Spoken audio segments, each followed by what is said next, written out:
Physics of AI with today's special guest, Leon Eisen.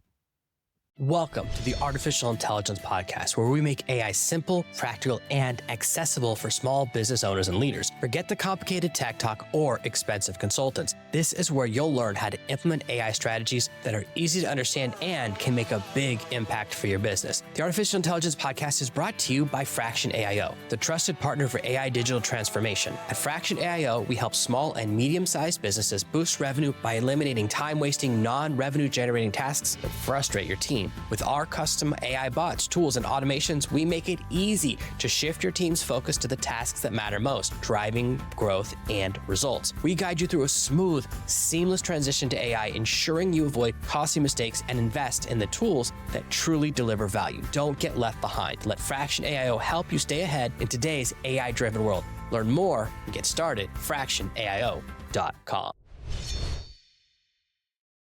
Now, Leon, I'm really fascinated by your perspective on fundraising because we have a lot of investors on the show, which I always love to hear about because it seems 3 years ago, every single product on the market was about the metaverse or cryptocurrency or NFTs, and every startup had to have that as part of their name to get funding. And now it's become AI. And we see so many companies that say they're AI or they have an AI component is so important, even when AI isn't needed to solve the problem, it just becomes necessary to fundraise. Do you think it's just where we're at right now that you have to have an AI component to fundraise, or is it possible to solve a problem without AI anymore? No, I'm not sure that it's possible to solve the problem. The problem in competition. How good you can solve this problem without AI? Because what we had before, we had a lot of analysts and we had a lot of intuition. And still, I'm using intuition as well. You cannot remove it. But AI helps to somehow to shape our intuition, even to have much less analytic guys. Because for me, for example, it's very difficult to work with analysts. I'm not analyst. I'm entrepreneur, with all this stuff. And sometimes I don't understand why analysts think this way and why these numbers are important and other numbers are not so much important. Yeah, I like it very much. I use AI platform, matching platform, because it just saves a lot of time. So I find that a lot of people, especially further outside the world of AI, don't really know what it means. The definition of AI has brought in so much to include automation and integration and even API stuff. And it's gotten broader and broader to where a lot of people will say, I need AI, and then they'll just describe a simple automation that's existed for 10 or 20 years. So even many investors who want to invest in AI aren't really sure what they mean. So how can a startup who's trying to fundraise explain how they're using AI in a way that someone who doesn't really know what AI will understand? From my experience, the main confusion happens when people don't understand what is it AI agent and what is it agentic AI. And this is, I think, the main misunderstanding happens. Even before they understand what is it AI, they start to talk about AI agent. And, okay, so I think that everything that you can outsource like a service to AI, any service you can outsource to AI, and the AI do this for you, this is agent. Everything that, no, this is agentic AI. And everything you can outsource and take a look on it and keep guiding AI, like ChatGPT. This is AI agent actually, yeah? So agentic AI is something that makes tasks by itself. Create tasks and makes tasks. And AI agent is something, or I like to say somebody today, whom you outsource and you tell him what to do. And they do these tasks and they make some answers and create some and calculate some data based on your input. So always they need your input. And the best way is a combination of both. So you give the task in the beginning, like seed task, and agentic AI creates some sequence of tasks to implement some very important stuff. So this is the future, and this is what any robot will do, actually. So a lot of companies are now adding an AI component or trying to have just enough AI to get to that next fundraising round. Do you think that we'll get to a point where investors start to become a little savvier or start to have a more of a discerning process? Because everyone has their own process when they're choosing who to invest in. And so when they're figuring out how much AI are you really using, and is this like a revolutionary use case, or is this a new use case? Where is the kind of magic, or where's the bright line, or where do you see the future going? I would separate this question, a very good question, on two questions. First question, as investor and venture partner, I look at the company, if company is using AI in their operations, or their product is based on AI or using AI.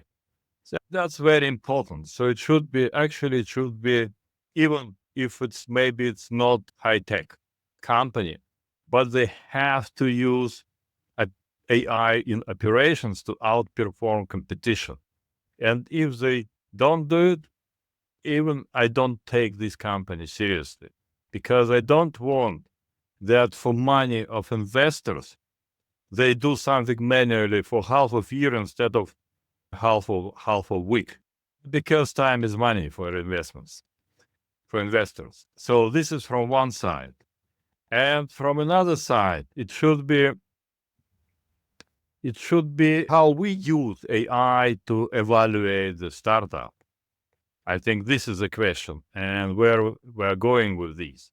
I think in Wall Street today you can outsource to AI your tracking share stocks and to deal with stocks. All deals you can outsource to AI, but this is based on good history of trading, so you have a lot of data. What kind of data you have about startup? Maybe if this startup is in a round E, B, E, I don't know, you have some data that you can outsource to AI to evaluate. But in the beginning, pre-seed, seed, round day, what kind of data startup has? Nothing. It's not enough to teach AI to evaluate. So I think today that's impossible using AI for investment decision in startups in early stage. Yeah, something I've seen that I find really interesting is everyone now writes their resumes with AI, and every company uses the same AI to assess the resumes.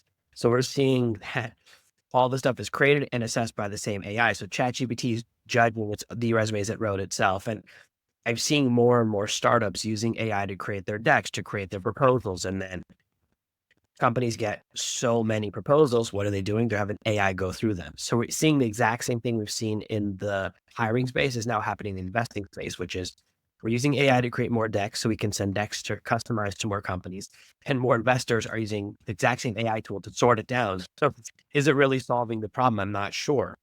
And I'm really glad you brought up the back end part of AI, because we often are so distracted by the customer facing component. Is the company using AI to create a new product? But using it in the back end can make a huge difference, whether it's communication between the customer support team and the tech team so that they are a little more connected, because tech people and customer support people speak very differently. I would never let my engineers or my tech team talk to a customer. It's like such a different language. So there's these things that allow us to increase efficiencies in the back end that are just as important. When you think about the trajectory of AI, because at first it was just a chatbot, right? It was just, it could help you, it could chat with you, and then you would ask some questions and copy and paste. And now this year, like you said, everyone is saying agent, everyone is saying agentic. It's become the year of the next iteration. We move past, I want to chat and I want it to do the task, and then I check its work at the end. And I find that this is where a lot of people struggle to know what's hard or what's easy. Whenever I talk to a potential client and they'll say, I know this is really hard. And then what they describe is really easy. And the things they think are easy are always really hard. So our ability to assess what's easy and difficult to program or difficult to get an AI to do is often almost completely reversed. Why do you think that so many people's estimation of what AI is capable of is so far from reality? Is it because we see so many commercials that just make AI seem more and more magical so that people can't get a sense of reality? Yeah, first of all, people like to exacerbate things. If I see something, I want to have something more from this. And people never have a think about reality. About everything, because you are biased. We are biased. So reality is not what we see. We see what we want to see. By the way, we create reality this way as well. So everybody has his own reality, its own reality, right? I have my own reality, you have your reality. Sometimes they don't coincide. Same with AI. So it was the same with blockchain. It was the same with cloud computing.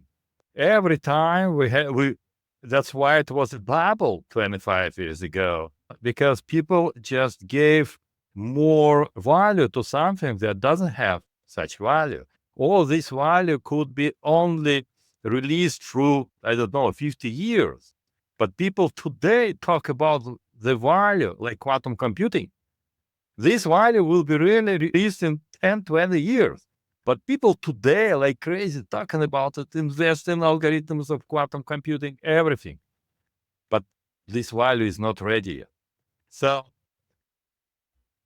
it's a good question what you asked, because actually we really think about AI like, how to say, like something that save us from something bad or something good. I don't know, but it doesn't happen. We need to think about AI like another tool, even commodity tool that helps us. And we have to learn how to use this tool like any tool.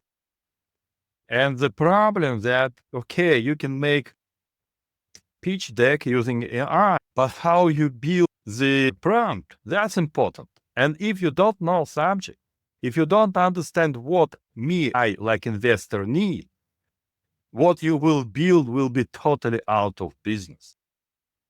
So you should be expert first. And just after that, you can use this tool. If you're not expert, your tool will be wrong. Seems almost like there's an inverse correlation between usefulness and interestingness. Like everyone loves to talk about, even on LinkedIn, on every social media platform, it's AI video. Every single day I say a new video that says Pixar's in trouble, Disney's in trouble because now AI video. And every AI video is not even close. It's a 3-second clip, a drone shot. It's always the same thing. It's always a 3-second video, sometimes 4 seconds, but a movie is 2 hours long. And that's the least useful use case. So many businesses go, I want to use AI video. And I go, why? How many videos did you make last year? 0.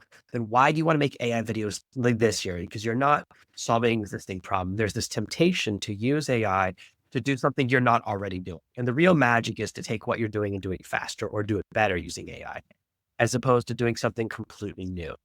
But for the past year, for almost all of 2024, every AI video tool was a Sora killer, the Sora killer. Then Sora came out and no one ever talked about it again because it wasn't good. Yeah, so now no one's even mentioned it in the 2 months since it's been out. So how can someone make something useful and still capture that mystique or the interestingness that we seem to get from watching these AI videos? About videos, it's very interesting because one of my company, we are doing AI educational video for patients on discharge from the hospital. And founder, great guy, having about million followers in YouTube and other social media, like healthcare educator. He teach how to do everything like other people, but he's a huge. But AI-based videos, they don't work. Because like a person, you deliver your values, your mimics, yourself, your authenticity. You don't have this in AI video. I'm not sure you can do it. So AI video by definition cannot be impactful. Like a real guy with charisma. You cannot add charisma to AI video. So it will be like instruction, very technical stuff. Maybe something that touched by, I don't know, by their context. But you are not able to deliver humanity through AI video. That's why there is a problem. And it doesn't matter, it's 1 minute today and maybe 2 hours in a couple of years. The main problem to solve, how to deliver humanity and authenticity through this video. And this is the main problem. And yet, this is what everyone loves to talk about. So if I post on social media something useful, low views. If it's an AI video, everyone goes and it's, oh, amazing, this is the future. But you wouldn't watch it if I didn't say this is an AI video. You would just think it's a bad video. Exactly. So I find that the real usefulness is not in creation from AI, but in analysis. AI can look at something and tell me, look at spreadsheets or look at data and tell me what I need to know. Because that's same as you. That's like the analysis part's not my strength.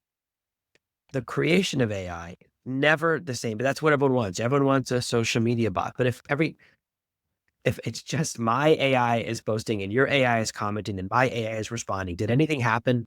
It's like that Zen question, the tree falls in the forest and no one hears it. Who cares if an AI talks to AI on a social media network? So a lot of the phase we're in now with AI is really about multi-step processes. It's going into AI automations and bots. And we have this issue, as you brought up earlier, that agent and agentic sound the same, but they mean something different.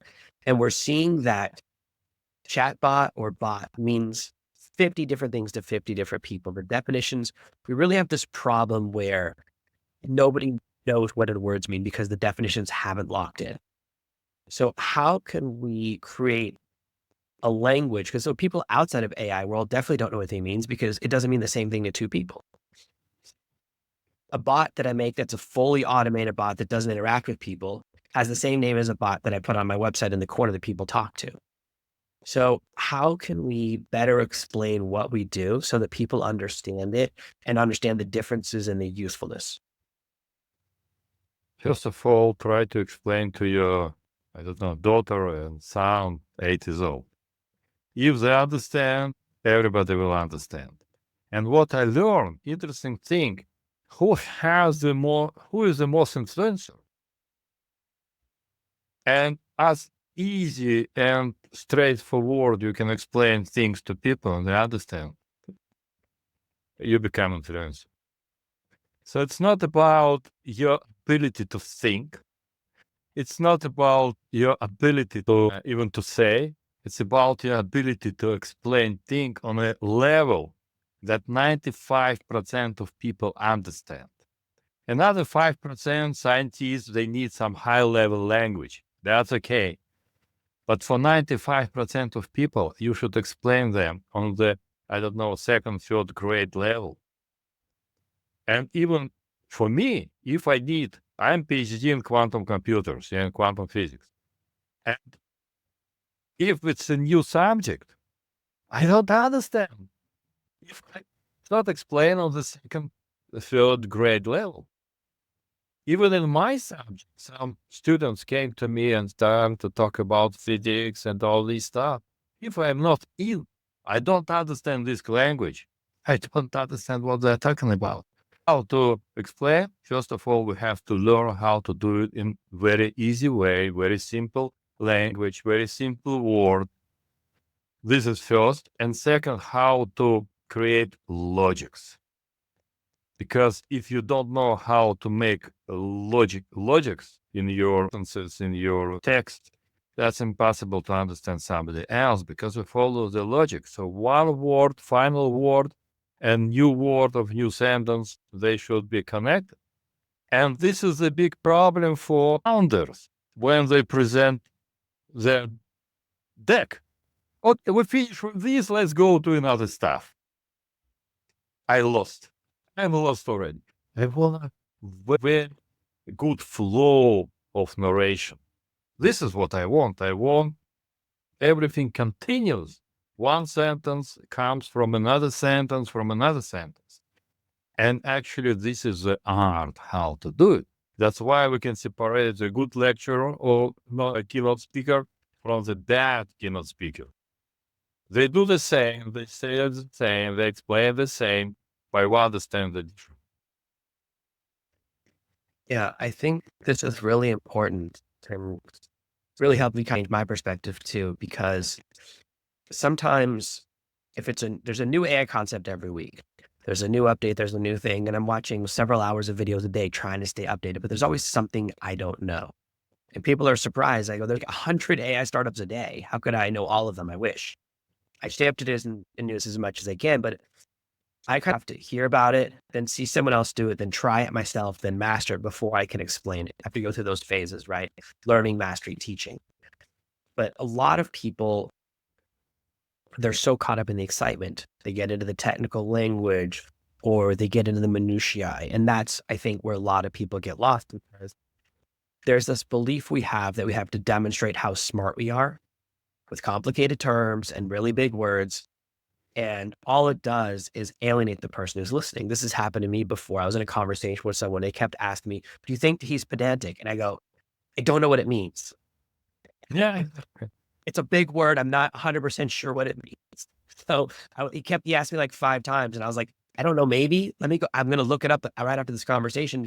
Sometimes people think because you're an author, you have to know every word. Sometimes I forget a word, and that's not where we want people to be. We want people to feel like AI is graspable, that it's something we can touch and something we can actually use in our lives. And I think that's really the critical part when people heard that I was having on a physicist, they go, oh no, it's going to be all big words. I won't understand it. I'll have to skip that episode. I'm like, no, I promise he's amazing. And you were amazing. This was a great episode. I know you have a new book that you want to tell us all about. I want to hear about it and where people can find out about your book and where they can see what you're doing online. Okay, interesting question. Thank you. I'm writing the book called Quantum Business Thinking. That is, I would say, culmination of all what I've done, like physicist, like entrepreneur, like engineer, and like investor. And everything just belong in one line. And I understood that our world, including AI, is built based on quantum, like a quantum computer. We're all based on quantum physics. Everything happens based on quantum physics. You have atoms inside, you're built by atoms, right? So what kind of processes happen inside of you? Quantum processes, right? And when we think, quantum processes happen. And when we act, quantum processes happen. And if you have very dynamic ecosystem, you can apply quantum physics principles, not only explain what happens, but to predict and to design the action that is the best from energy, resources, and goal point of view. So you have very specific angle, for example, on superposition, right? If you don't know what to do, you have 100 options. You are in superposition state. You need some observer or something that will collapse you to think certain way and to act certain way. And this collapsing should be in the right way. So if you collapse in a different wrong stage, you do wrong thing. You get into the shop and then you want to buy some, I don't know, suit and 10 different suits. And you are in superposition state. You don't know what kind of color you want to take. And then sales guy approaches you and say, okay, I think this blue one is good for you. So you collapse to some decision. But you come home and your wife said, no, why did you buy such a crazy color? Red is good for you, maybe. It's not so crazy for her angle. So this is who we are. And if you or a tunneling effect, how to make things with low resources, how to get outcome with low resources. So you have to think all the time about logics on things. And quantum based logics. Today is the best because it's based on nature.